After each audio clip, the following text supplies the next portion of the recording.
Hello, my name is Nathan White. We'll be reviewing the guest lecture delivered by Dr. John Lesku.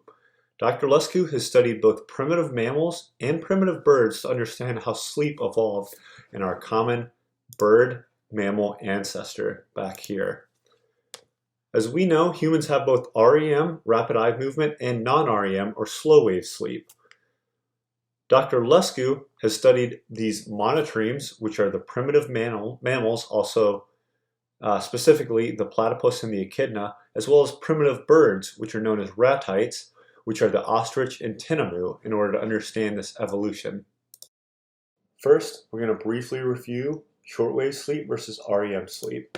Human sleep, which is displayed here on the right, consists of discrete shortwave sleep, a clear delineation, followed by REM sleep. On the left is an example of ostrich sleep, in which you have, and don't worry too much about the specific lines, but you have mixed sleep states with a less well-defined delineation between shortwave sleep and REM sleep.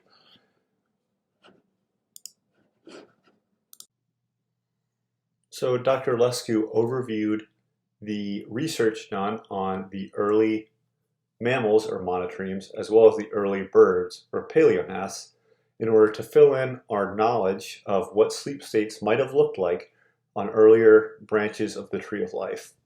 So the first animal that he reviewed was the short-beaked echidna, which displayed mostly patterns of shortwave sleep with REM. However, that REM only occurred within the brainstem. So, to review, those two processes were going on at the same time. So you had shortwave sleep and REM sleep going on at the same time in different areas of the brain. In this case, REM in the cortex and shortwave sleep in the brainstem, as opposed to humans and birds, which had distinct periods of shortwave sleep and REM sleep. In subsequent research, the platypus, which is our other monotreme, displayed similar sleep results. So to fill in the second step of our puzzle, the platypus and the echidna both had similar mixed shortwave sleep and REM sleep states.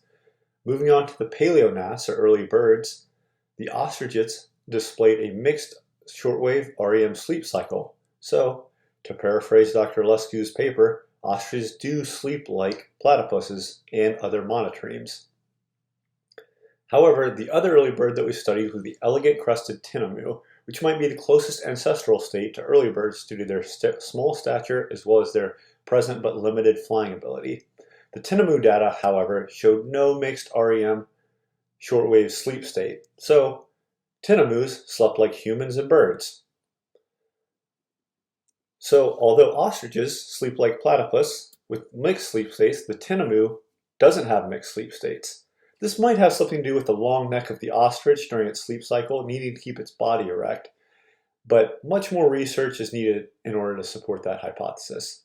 Overall, we need more research on ratites as well as reptiles to fill in their sleep states on this tree of life in order to see what likely happened earlier with our common human and mammal and bird ancestor. Now we're going to shift gears and we're going to talk about a paper, The Convergent Evolution of Complex Cognition, Insights from the Field of Avian Cognition into the Study of Self-Awareness.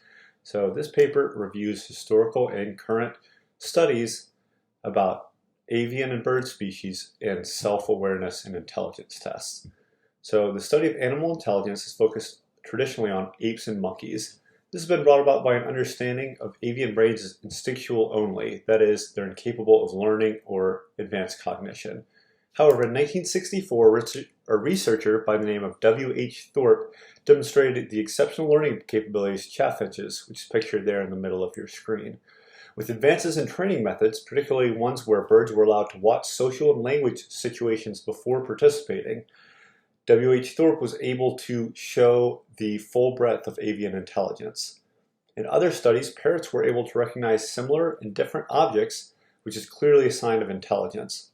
Since these developments, the study of avian intelligence has been taken more seriously in academic communities. And the Dr. Pepperberg, who we'll discuss later, gave this quote: "The metaphor I like to use involves looking at aviation and mammalian brains as early Macintosh versus IBM computers.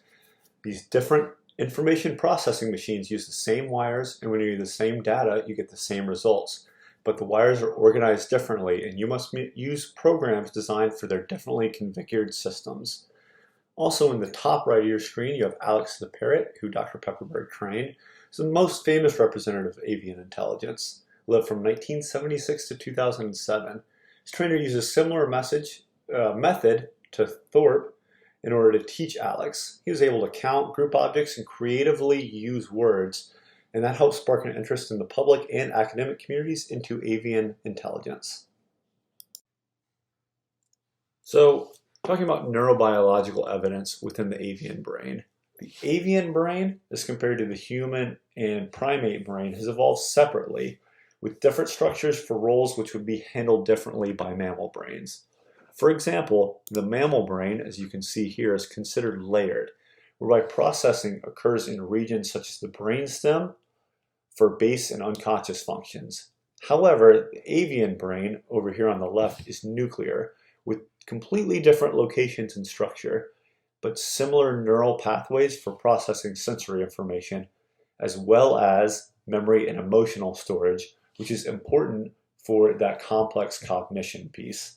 As you can see in this figure, the hippocampus, which is signified by this dark purple coloration, completely different locations in humans, macaques, and birds. However, the hippocampus is responsible for learning and memory. The difference is for birds receive only visual and olfactory inputs into their hippocampus, whereas humans receive all 5 senses. So that's why that analogy of the IBM versus Macintosh computer is so appropriate. Is the brain, in the brain system, it's just wired completely differently. So we need to take that into account when we're trying to make laboratory experiments demonstrating the intelligence of avian species.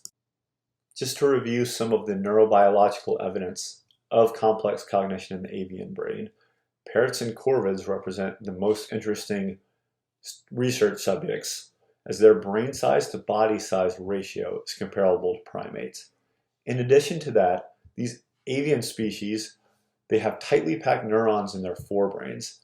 They're even more tightly packed than the forebrains of primates, which indicates advanced cognition abilities and problem-solving abilities associated with intelligent mammalian species. In addition, most parrots have an additional song system structure in their brain, allowing for advanced song learning capabilities and the impressive vocalizations you can see from parrots. These structures are the nidopallium and the mesopallium. So as you can see up here on the right, this is a songbird brain. The hyperpallium here, mesopallium, and nidopallium. The reptilian brain is here with, as you can see, less structure, and then this is a human brain, just for comparison's sake. Parrots, elephants, and dolphins have all evolved complex cognitive abilities. It is unlikely the initial bird mammal ancestor displayed these complex cognitive abilities, so it must be that these traits were necessary for the survival of species, and that's when we get the convergent evolution towards complex cognition. Some examples of complex cognition in bird species. Rooks have been shown to fashion tools from hooks and understand the floating properties of water. Additionally, palm cockatoos have been observed drumming against hollow trees with sticks to provide auditory displays, which is a great example of tool use. Furthermore, mental time travel is a mental skill once thought reserved for primates, which birds apparently have acquired. California's scrub jays were given and stashed 2 types of food: waxworms, which are prone to decay, and longer lasting peanuts. They prefer to eat the waxworms first and leave the peanuts in long-term storage. In addition, the scrub jays were kept in 2 cages, one in which they received breakfast and one in which they didn't. Given the choice to cache food, the jays stored extra food in the cage they hadn't received food in, which is similar to us running out to buy milk and groceries prior to the storm. They're imagining future states of themselves and planning accordingly. In addition, corvids and parrots display complex sociocognitive abilities, which might be advantageous in the complex social groups in which they live, which is likely why they evolved. For example, Eurasian jays are able to enter the mind of potential food pilferers, and they've displayed an ability to store food items in locations which would be harder for a pilferer to access. That includes storing food in shady spots, away from the competitor, and reducing cues to that pilferer that they are actually storing food. In another experiment, Eurasian jays showed that males observed the types of food that females had eaten and were able to match the female's current food desires based off of this information. That sort of behavior indicates that the jays share based on the desire of the partner, not just their own desires. That means these birds have displayed the ability to remember past experiences, displayed by the jays storing food, as well as projects future states of self, as indicated by their mating behavior. This is an article here from the New York Times, just reflecting that ability of Eurasian jays to hide their food and get inside the mind of those pilferers. Lastly, we'll talk about mirror use experiments. Gallup in 1970 pioneered the use of mirror self-recognition tests on primates. Humans display this ability sometime between 1 and 2 years of age. Basically, the primates had a warm-up period, acclimated to the mirror, as you can see on the upper left of your screen. Up here, this is sort of the test in 1970. They were then given a mark. In case of a chimp, a red dot was placed on their body, which is what the chimp is picking at. In theory, the chimp that recognized the dot was on him or herself would have self-recognition. In 2008, the Eurasian magpie was the first non-mammal to pass the test. Indian crows were later determined to recognize themselves in 2019.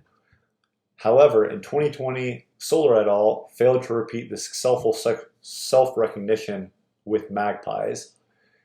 Additionally, this experiment has sort of been debated because without limbs, thumbs, and those anthropogenic features, it's hard to determine what animals recognize the mark and which don't, making the mirror test controversial.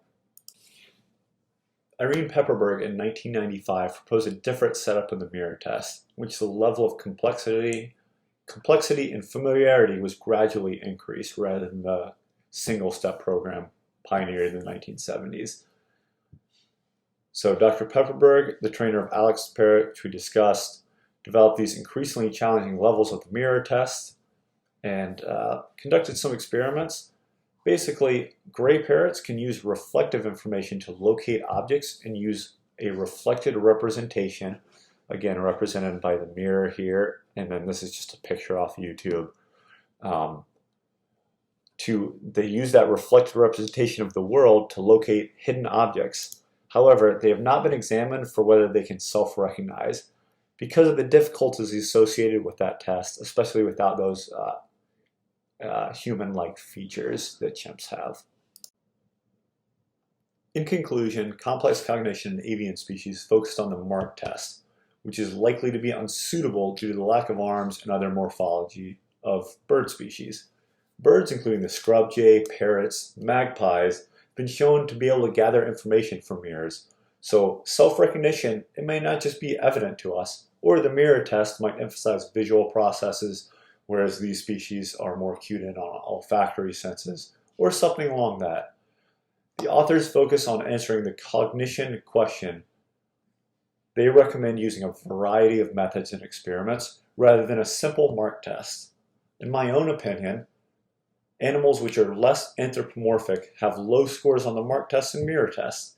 It's likely due to qualitative descriptions which mark success or failure in that test. Birds, corvids and parrots in particular, they've shown remarkable problem-solving abilities and tool use abilities, as well as the ability to plan for and project the future in a new and novel situation. Whether or not this is characterized as self-awareness, as understood by Homo sapiens, is less important than the indication that these birds possess intellect challenging the traditional human-like intelligent chimps and apes. Despite different brain structures, these birds are social and likely have evolutionary reasons to develop some version of self-awareness. Thanks for your attention.